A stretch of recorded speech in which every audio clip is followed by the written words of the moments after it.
প্রবীণ বাম নেতা বিমান বসু দিল্লির এইমসে ভর্তি আছেন, তার পেসমেকার বসেছে। বিমানদার দ্রুত আরোগ্য কামনা করি। আমি কোনো কুলের বামপন্থী নই, কিন্তু ব্যক্তি বিমান বসুর প্রতি আমার শ্রদ্ধা আগেও ছিল, এখনো আছে এবং ভবিষ্যতেও থাকবে। একটার পর একটা কাপে লাল চা, বড় সিগারেট, কখনো বা খাঁকি, সকালে সামান্য কিছু ফল, বিকেলে মুড়ি, আর রাত্রে ভালো করে খাওয়া, এই বিমানবাবুর ডেলি রুটিন। তবে সকালবেলা উঠে তিনি নিমপাতা কাঁচা হলুদ, এটা তার দীর্ঘদিনের অভ্যাস এবং সবাইকে নিয়মিত বলেন যে ওটা খেও, নিমপাতা কাঁচা হলুদ। আমি প্রবীণ এই বামপন্থী নেতা বিমানদার দ্রুত আরোগ্য কামনা করি। দেখুন, যাদবপুর নিয়ে যা হচ্ছে সেটা আপনারা সবাই দেখছেন, এবং বাংলা সংবাদ মাধ্যমের ভূমিকা, বিশেষ করে খবরের কাগজের, বিশেষ করে আনন্দবাজার গোষ্ঠীর, নক্কারজনক বললে কম বলা হয়। 22শে অগস্ট প্রথম পাতায় তারা ছবি দিয়েছে মহামিছিল, তাতে নাকি মানুষের স্বতঃস্ফূর্ত যোগদান। মিছিলের পুরোভাগে যারা রয়েছেন তাদের হাতে হরেক কিসিমের বাম সংগঠনের প্ল্যাকার্ড, ফেস্টুন। এটা বামেদের মিছিল এবং বামেদের সহমর্মী কিছু মানুষ সেই মিছিলে পা মিলিয়েছেন। ওই পত্রিকা যাদের যাদের কথা বলছেন প্রাক্তনী হিসাবে, তারা ঘোষিতভাবে বাম। লাভ হবে না। দেখুন, যাদবপুর বিশ্ববিদ্যালয়ের এমব্লেম ভাঙাকে কেউ সমর্থন করে না। 3টে প্রজ্বলিত শিখা প্রদীপ, শতদলের মধ্যে অনির্বাণ শিখা প্রদীপের, কলাভবনের প্রবাদ প্রতিমা আচার্য নন্দলাল বসুর অমর সৃষ্টি, এটা আমরা কেউ ভুলব না। ঋষি অরবিন্দের স্বদেশী শিক্ষানীতির প্রবর্তন, বঙ্গভঙ্গ, তারপর ধীরে ধীরে যাদবপুরের প্রতিষ্ঠায় এক বিস্তৃত ইতিহাস আছে। সেই ইতিহাসকে কেউ অস্বীকার করে না, সেই ইতিহাসকে সম্মান করতে হয়, এবং যাদবপুর একটা সেন্টার অফ এক্সেলেন্স, তার অগ্রগতি যেন আগামী দিনে আরও হয় সেটা সর্বান্তকরণে কামনা করি। কিন্তু তার মানে এই নয় যাদবপুর বিশ্ববিদ্যালয়ে ঘাঁটি গেড়ে বসবে হরেক কিসিমের বাম সংগঠন, এবং মত প্রকাশের স্বাধীনতার নামে দেশবিরোধী কাজকে ইন্ধন দেওয়া হয়। দেখলাম কয়েকজন চ্যালেঞ্জ করেছে, ওখানে কি উঠেছে ভারত তেরে টুকরে হোঙ্গে ইনশাআল্লাহ ইনশাআল্লাহ, প্রমাণ দেখাতে পারবেন? বলছেন যাদবপুর ক্যাম্পাসের ভিতরে অতীতে বহুবার উঠেছে, এবার হয়তো আপনারা সতর্ক হয়ে গেছিলেন, কিন্তু মননে দেশ বিরোধিতার বীজ আপনাদের দীর্ঘদিন ধরে বপন করা আছে। সেটা রাতারাতি যাবে না, সেটাকে সমূলে উৎপাটিত করতে হবে। তার জন্য যা করা দরকার করা হবে। দিমাগি নকশালদের কোনো স্থান নেই, স্পষ্ট করে শুনে নিন। আমি যেমন তাণ্ডবের সমর্থক নই, ওই এমব্লেম ভাঙার প্রবল বিরোধী, বিশ্ববিদ্যালয় প্রাঙ্গণে রাজনৈতিক হস্তক্ষেপের বিরোধী, যেটা ডক্টর দাশগুপ্ত তার ব্যক্তিগত মত হিসাবে বলেছেন, কিন্তু একই সঙ্গে যাদবপুর দিমাগি নকশালদের দ্বারা পরিচালিত হবে, বাচ্চা বাচ্চা ছেলে মেয়েদের মগজ দোলাই হবে, নেশার আঁতুর ঘরে পরিণত হবে, সেটা দীর্ঘদিন চলতে পারে না। এটাকে ভাঙতেই হবে, তার জন্য যা করার করা হবে। আনন্দবাজারের রাগ করলে কিচ্ছু এসে যায় না। দিমাগি নকশালদের চিহ্নিত করতে হবে এবং তাদেরকে জনবিচ্ছিন্ন করতে হবে। সাধারণ মানুষদের এগিয়ে আসতে হবে এবং প্রশাসনকে যা করার তাই করতে হবে। নান্য পন্থা এছাড়া আর অন্য কোনো পথ নেই। নানা রকম নিবন্ধ, প্রবন্ধ, সম্পাদকীয় স্তম্ভ, উত্তর সম্পাদকীয় নিবন্ধ, এমেরিটাস অধ্যাপকের দু চোখ দিয়ে এক চোখে গঙ্গা এক চোখে যমুনা বইছে, অনেক দিন করেছেন এসব, এবার ক্ষমা দিন, অনেক হয়েছে ধ্রাষ্টাম, বন্ধ হোক। এবার আপনাদের চিহ্নিত করা আছে, সমস্ত রকম প্ররোচনা ইন্ধন যোগায় যাদবপুরের এক শ্রেণীর অধ্যাপক, চিরকাল যোগায়, এখনো যোগাচ্ছে। তারা চিহ্নিত, আইডেন্টিফাইড। এদেরকে চিনে রাখুন আপনারা। অভিভাবকদের বলবো, সন্তানদের যখন পড়াশোনার জন্য পাঠাচ্ছেন একটা সেন্টার অফ এক্সেলেন্স, সেখানে তারা যেন পড়াশোনাটাই করে। প্রতিবাদ অবশ্যই সচেতনতার ভাষা, প্রতিবাদের নামে উশৃঙ্খলতা, প্রতিবাদের নামে নেশার আসর বসানো, এটা কোনোভাবে আর বরদাস্ত হবে না। দেখে নেবেন, আমার কথা মিলিয়ে নেবেন, অক্ষরে অক্ষরে মিলে যাবে কিছুদিনের মধ্যে। বাকিটা আমি এই প্রতিবেদনে অবশ্যই খোলসা করব না, কিন্তু সেন্টার অফ এক্সেলেন্স হিসাবে যাদবপুর থাকবে, আরও এগোবে, এবং একই সঙ্গে ক্যাম্পাসে দেশবিরোধী কার্যকলাপ বন্ধ হবে। নেশার আঁতুর ঘর হিসাবে যাদবপুরের যা পরিচিতি, সেই পরিচিতিকে এবার ধ্বংস করতে হবে। Enough is enough. সহ্যের একটা সীমা আছে। দেখুন, নতুন সরকারের 100 দিন হয়ে গেছে। কেন্দ্রীয় স্বরাষ্ট্রমন্ত্রী অমিত শাহ মাননীয় মুখ্যমন্ত্রীকে দরাজ সার্টিফিকেট দিয়েছেন যে সংকল্পপত্রে দেওয়া প্রতিশ্রুতি 43% মুখ্যমন্ত্রী রূপায়িত করেছেন। দেখুন, শুভেন্দুদার সদিচ্ছা নিয়ে আয়োটা অফ ডাউট নেই কারো। ভূতের মতো খাটছেন মানুষটা, ছুটি নেই, ছাটা নেই, দৌড়ে বেড়াচ্ছেন, প্রশাসনকে মাঠ পর্যায়ে কাজ করার জন্য নির্দেশ দিচ্ছেন, কিন্তু কোথাও কিছু কিছু ক্ষেত্রে গন্ডগোল হয়ে যাচ্ছে।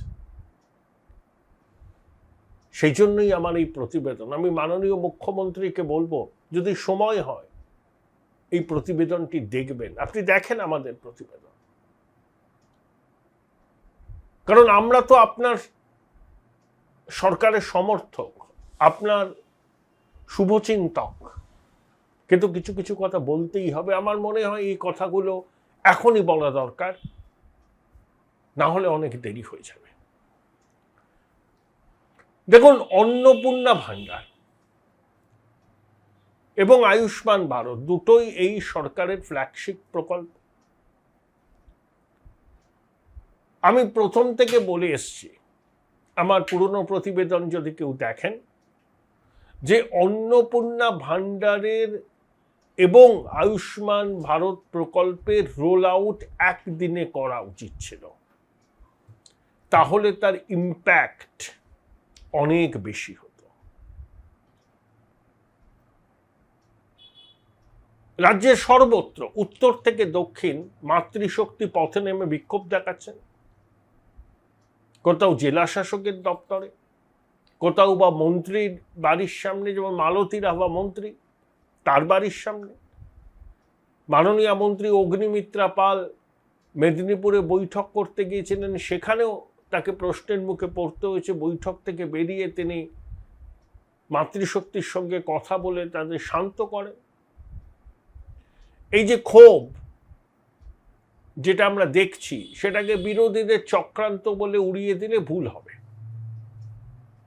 আমরা কি বলেছিলাম, আমি কি বলেছিলাম, আমরার দায়িত্ব তো আমি নেব না। আমি কি বলেছিলাম, যে নতুন সরকারের প্রথম ক্যাবিনেট মিটিংয়ে অন্নপূর্ণা ভাণ্ডারের বিষয়টা চূড়ান্ত হতো এবং সরকার ঘোষণা করত যে 5 বা 6 মাস বাদে এই প্রকল্প চালু হবে। যতদিন না পর্যন্ত অন্নপূর্ণা ভাণ্ডার মানে 3000 টাকা করে মাতৃশক্তি পাচ্ছেন, ততদিন পর্যন্ত এই লক্ষ্মীর ভাণ্ডার চালু থাকবে, পিরিয়ড। সরকার কি বলতো, যে 2,21,00,000 উপভোক্তা আছে লক্ষ্মীর ভাণ্ডারে। ভোট অন অ্যাকাউন্ট বাজেটে প্রথমে 27,000 কোটি টাকা, পরে আরো 15,000 কোটি টাকা বরাদ্দ করেছিল পূর্বতন তৃণমূল সরকার। তাহলে 2,21,00,000 যে উপভোক্তা আছে, সেই তথ্য নতুন সরকার যাচাই করবে যে এদের মধ্যে কতজন প্রকৃত উপভোক্তা, কতজন পুরুষ লক্ষ্মী বা কতজন ভুয়ো। এই ছানবিন করার কথা বললে কেউ কোনো আপত্তি করত না।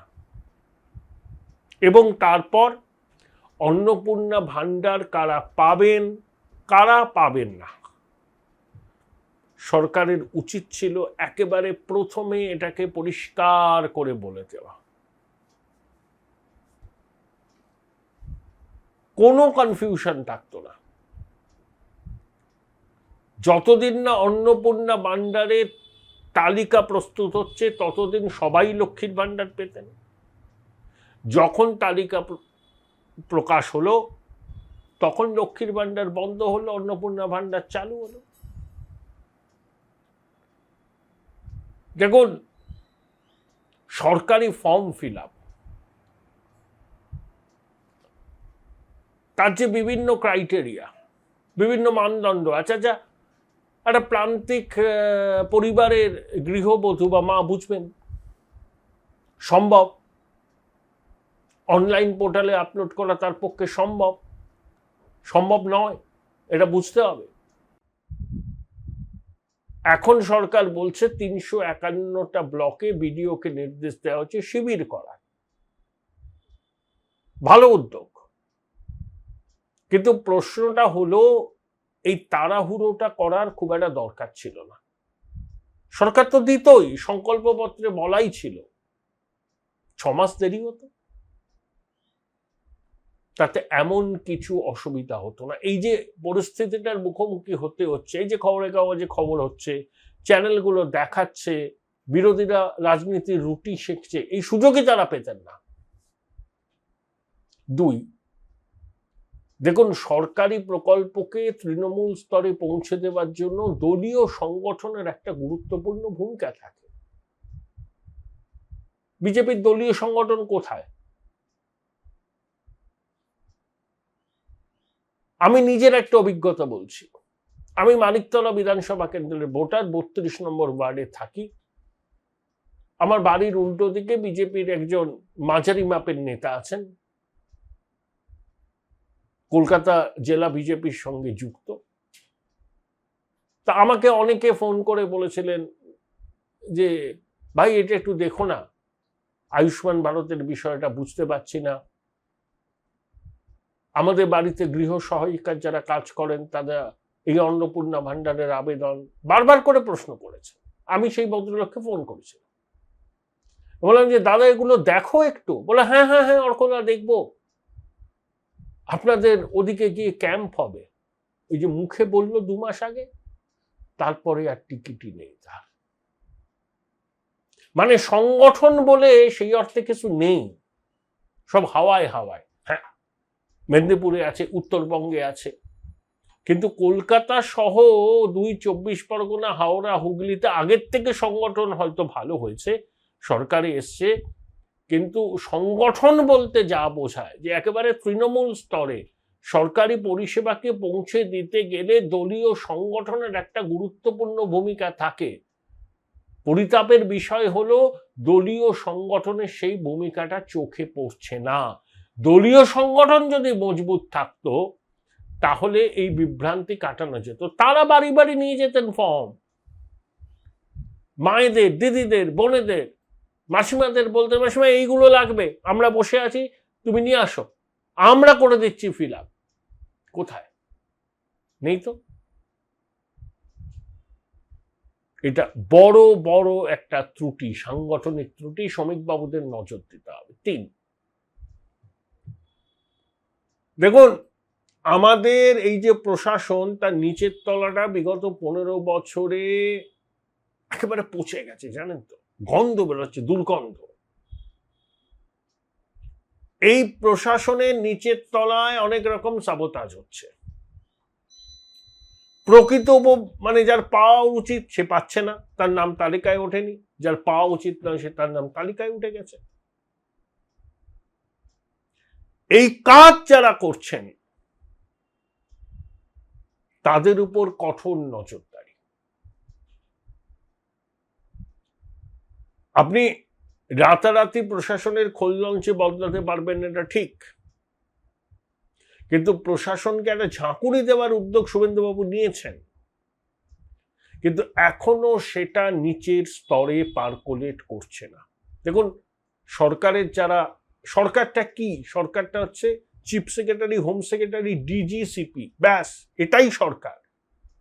মন্ত্রীরা, মুখ্যমন্ত্রী পলিসিটা ঠিক করে দেন, ইমপ্লিমেন্ট করেন এনারা। এই যেটা হলো এটা তো অনভিপ্রেত, মানুষের ক্ষোভের জ্বালামুখ খুলে গেছে। বিরোধীদের চক্রান্ত বলে বিষয়টাকে লক্ষ্য করে দেখলে বিজেপি ভুল করবে। আমি শুভেন্দুদাকে বলবো, আপনি একদম পোড় খাওয়া রাজনীতিক, মানুষের চোখের ভাষা বোঝেন, আপনি বিষয়টার গুরুত্ব বুঝতে পারবেন, আপনি পারবেন কোর্স কারেকশন করতে। আপনার শীর্ষ আমলাদের এই বিষয়টা রূপায়ণের ক্ষেত্রে আরো আরো আরো সতর্ক হওয়া উচিত ছিল, আরো মনোযোগ দেওয়া উচিত ছিল। বদনামটা তো আপনার সরকারের হবে, আপনি তো মুখ্যমন্ত্রী, আপনাকে তো প্রশ্নের মুখে পড়তে হবে। তাই যারা এই অভিযোগগুলো আসছে খতিয়ে দেখুক প্রশাসন। যাদের নাম তালিকায় থাকা উচিত নয় তাদের নাম ঢুকে গেছে, আর যাদের নাম তালিকায় থাকা দরকার তাদের নাম বাইরে বেরিয়ে গেছে। তো এই বিষয়গুলোকে তো নজর দিতে হবে। সংকল্পপত্রে প্রতিশ্রুতি দেওয়া আছে সেটা রূপায়ণ করতে হবে, অবশ্যই করতে হবে। কিন্তু সরকার যদি বলতো যে আমরা সিদ্ধান্ত নিয়েছি 5-6 মাস বাদে অন্নপূর্ণা ভান্ডার চালু করব, ততদিন পর্যন্ত লক্ষ্মীর ভান্ডার থাকবে, 2,21,00,000 লোক মাতৃশক্তি লক্ষ্মীর ভান্ডারের সুবিধা পেতেন। শুভেন্দুবাবু বলেছেন 1,80,00,000 মতো অন্নপূর্ণা যোজনায় সুবিধা পেতে পারেন, তার মধ্যে 1,62,00,000 আবেদন যাচাই হয়েছে, তার মধ্যে 1,45,00,000 মাতৃশক্তি যোগ্য বলে বিবেচিত হয়েছেন, 17 লক্ষের নাম বাদ গেছে, তার মধ্যে 10 লক্ষের ব্যাংক অ্যাকাউন্টের সঙ্গে আধারের সংযুক্তিকরণ নেই। এটা একদম টেকনিক্যাল বিষয়, এটা তো করা সম্ভব।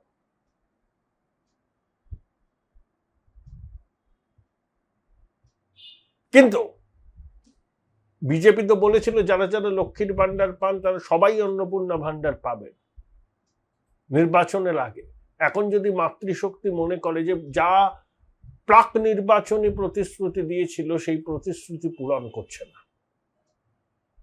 দেখুন এই যে চাপ আছে, এই চাপের মুখে পড়ে সরকার যদি মনে করে যে সবাইকে দিয়ে দেব, সেটা আর একটা ভুল সিদ্ধান্ত হবে। কল্যাণব্রতী রাষ্ট্র ধারণায় লাইনের শেষে দাঁড়ানো মানুষটাকে সরকারি পরিষেবা পৌঁছে দেওয়াটাই সরকারের কাজ। সরকারের রিসোর্স তো অফুরন্ত নয়, সীমিত। সেই সীমিত রিসোর্স প্রকৃত উপভোক্তাদের কাছে যাতে পৌঁছয় সেটা সরকারকে নিশ্চিত করতে হবে। তাই সবাইকে অন্নপূর্ণা ভান্ডার দেওয়ার কোনো যৌক্তিকতা নেই। আমি সরকারের সিদ্ধান্তের সঙ্গে 16 আনার উপর 18 আনা নিশ্চিত। এই যে বিক্ষোভ টিক্ষোভ হচ্ছে, এই বিক্ষোভের মুখে দাঁড়িয়ে বা চাপের মুখে দাঁড়িয়ে সরকার যদি তাদের পূর্বতন সিদ্ধান্ত বদল করে বলে না সবাইকেই দেয়া হবে, তাহলে সেটা সরকারের বড় ভুল হবে। আপনি একটা প্রয়োজনীয় প্রশাসনিক সংস্কার করতে চাইছেন, সেই প্রয়োজনীয় প্রশাসনিক সংস্কার করলে অনেক ক্ষেত্রে কায়েমি স্বার্থ ব্যাহত হয়। যাদের কায়েমি স্বার্থে ঘা লাগে তারা প্রতিবাদ করে, কিন্তু সরকারকে ওই কায়েমি স্বার্থের চাপের মুখে পড়ে নতি স্বীকার করতে হবে না।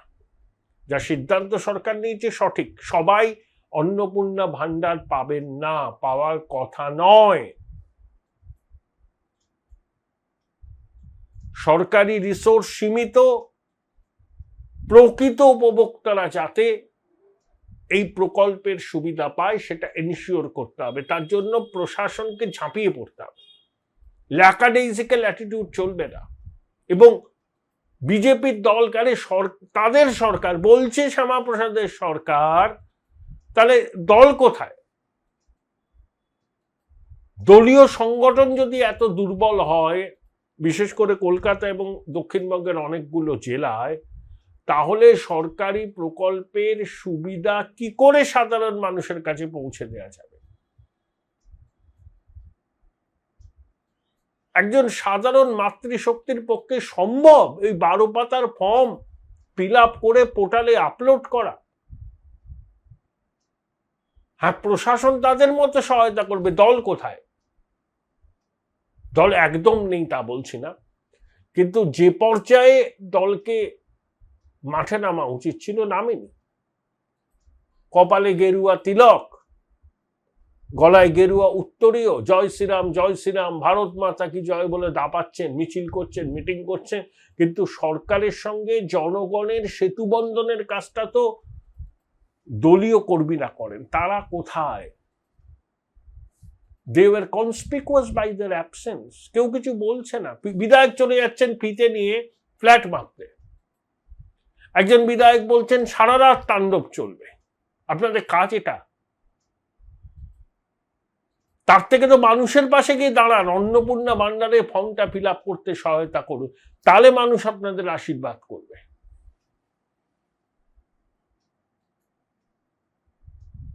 নিরঙ্কুশ ক্ষমতা পেয়েছেন আপনারা। সব কাজ শুভেন্দুবাবু করবেন, দেখছেন তো তার পরিশ্রমটা। দুগ্ধ পাত্রে গোচনা ফেলে দিচ্ছেন অনেকে।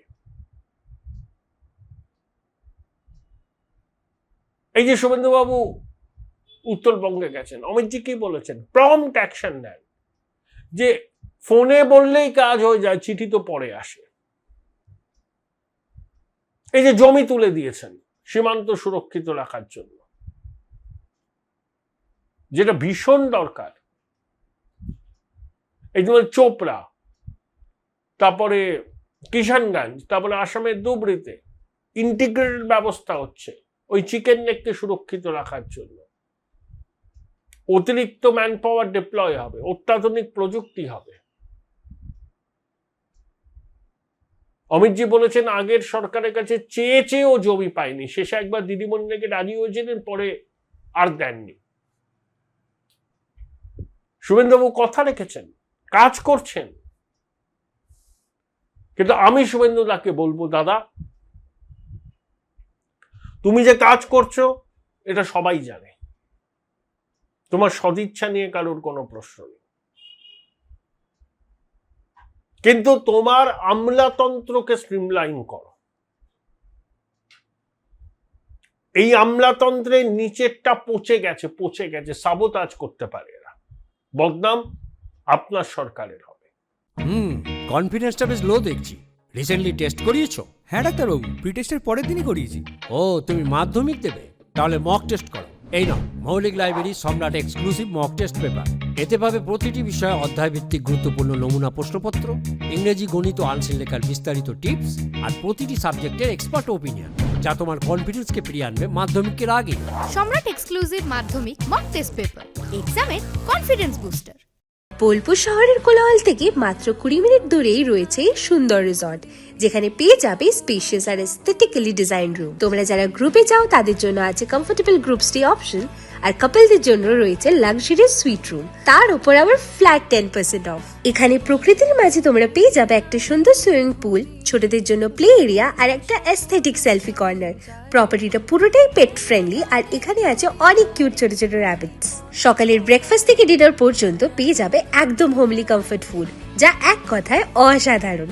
বেঙ্গলি কুইজাইনের সাথে সাথে পেয়ে যাবে চাইনিজ আর নর্থ ইন্ডিয়ান অপশনও। বিকেলে বনফায়ারের আলো, বন্ধুদের সাথে আড্ডা, আর খোলা আকাশের নিচে গ্রাম বাংলার হাওয়া, পুরোটাই এক অপরূপ অনুভব। তাহলে বলো তোমরা কবে প্ল্যান করছো এই পিসফুল এসকেপটা? And don't forget to follow miss cupcake for more such travel updates.